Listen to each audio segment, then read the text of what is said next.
Yes, tubaniriza natera ku mukutu gwaffe omuganzi ogumanyikiddwa nga Uganda Mukamooli amanya nedoboozi bampita ntambi Jameson na Mount Rich Boy Maxudi Junior. Obbade Okimanyi nti Shisha Akakola kamazeewo amanyo ga Fik Fameica era nga Lydia Jasmine ne Fik bali mu lutalo lwa kulwanyisa Akakola.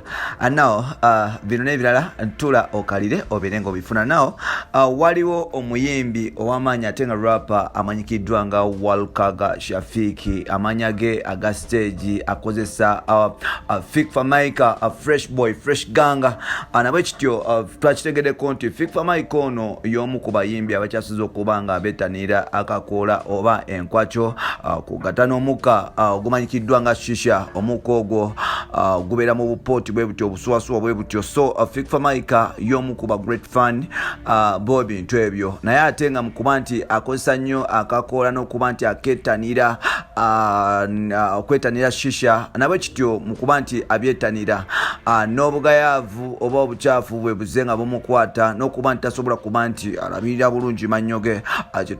Twategeddeko kiri nti Fik Fameica sawa zino omugamba nti smiling nga tasobola kuba nga smiling because amannyo gonna gaali bibba obubuka era nga wetwogerera Fik Fameica talina Amanyo Mukamwa oba oyinza okumuyita Mapengo.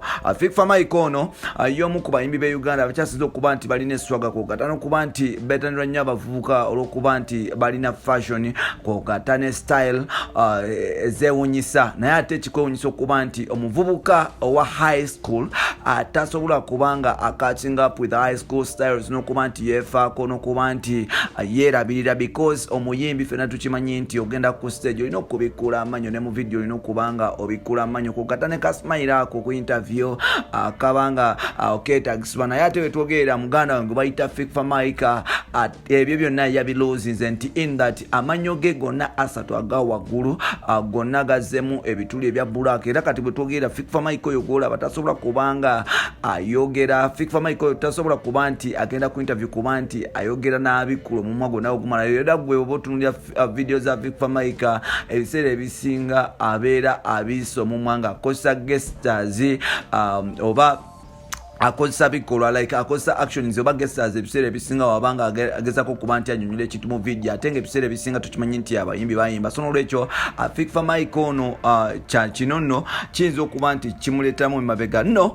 Lydia Jasmine nga girlfriend we yavuddeyo n'amugamba nti naye baby lwaki osigala okukozesa ebintu ebyo ng'okimanyi bye bikoonona amanyo Shisha kwogata n'Akakola. Baby gwe buli kaseera obeera mu kuba nti weemukota weegaaya n'okola biki ebisinga, naye ate manya nti ebyo ebintu bigenda kutira career yo n'okuba nti bikutira beauty yo.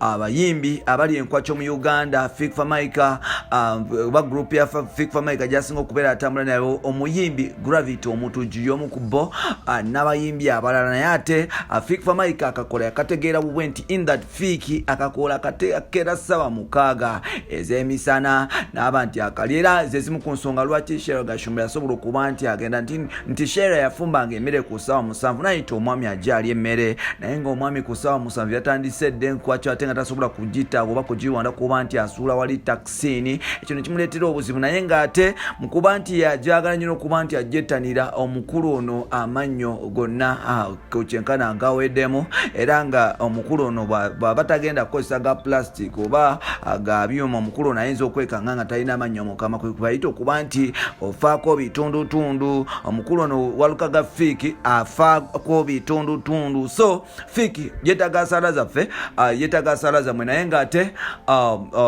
bino ebintu omuntu oyo yenna asobola bivaako. Abantu abasinga bakozesa enkwacho okuba nti bafuna vibe, more especially abayimbi bakozesa enkwacho okuba nti bafuna vibe oba okufuna rhymes za studio kuba nti bagenda mu studio ne bakola ennyimba ezo ezibanyumira ne muzina. Ezo ennyimba ezisinga abayimbi be Uganda abasinga bazikozesa nga bavudde ku nkwacho.